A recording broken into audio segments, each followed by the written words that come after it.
Takže čaute, chcem vám dneska ukázať, že keď mám na osciloskop pripojený iba kábel na zdierku, na vstup, jedenkrát, iba kábel nikde není pripojený, tak toho sem dám. Keď zapnem osciloskop,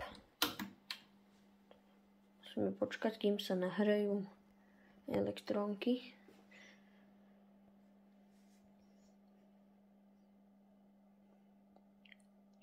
A vidieť, že ten kábel je ako anténa a ukazuje nám sinusovku. A keď zapnem pajkovačku, trošku posunieme,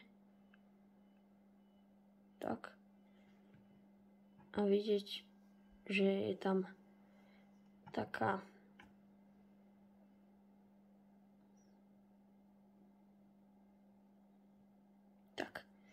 a vidieť, že keď vypnem pajkovačku, zapnem pajkovačku, tak vidieť, že sú tam také špičky z triakovej regulácie.